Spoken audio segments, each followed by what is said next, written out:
Marjolaine Fréville, tu es une des premières femmes à nous avoir soutenues, à t'être investie sur la ville de Troyes.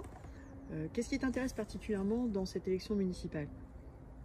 Ce qui m'intéresse dans cette élection municipale, c'est de manifester de l'engagement en fait, citoyen, tout simplement, pour être présent et apporter sa pierre à l'édifice au niveau de la ville qu'on a envie de voir évoluer. Marjolaine, tu portes un projet aujourd'hui qui est orienté vers les patients et plutôt les aidants, ce qu'on appelle aujourd'hui le baluchonnage. Est-ce que tu peux nous en dire quelques mots, s'il te plaît? Oui, alors aujourd'hui, il y a à peu près une personne sur 6 qui a un proche qui a besoin d'une présence, soit parce qu'il est malade, soit simplement parce qu'il est âgé et qui ne peut pas accomplir les tâches de la vie quotidienne seul. Donc ces personnes-là, en fait, souvent se laissent un petit peu de côté, en tout cas du point de vue de leur santé, ils se négligent parce qu'en fait ils n'ont tout simplement pas de temps, ils n'ont pas de temps de répit.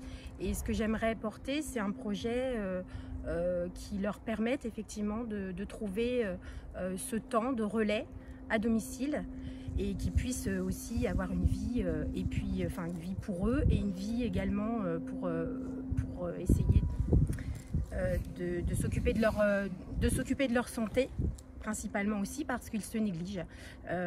Alors, tu parles de baluchonnage, c'est un modèle en fait qui vient du Québec, mais ça peut être sur ce modèle-là, sans forcément porter le label, mais en tout cas proposer des temps longs de répit pour que des patients puissent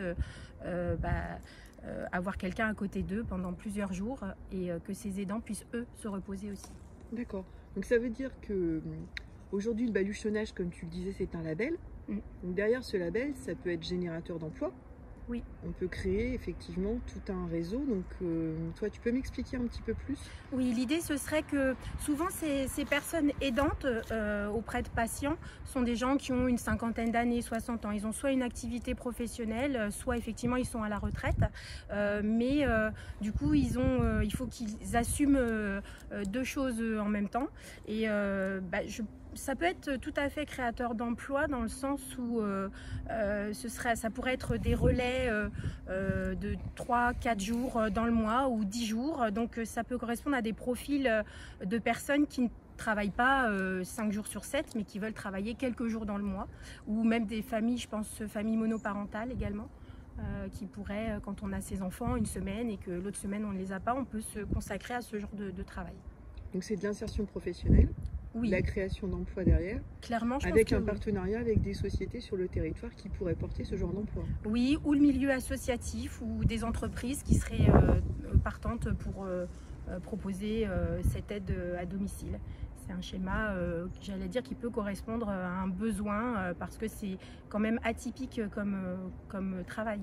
J'imagine que dans ton projet, tu as déjà lancé des requêtes dans ce sens vers ou des entreprises ou des associations qui pourraient porter ce type d'emploi?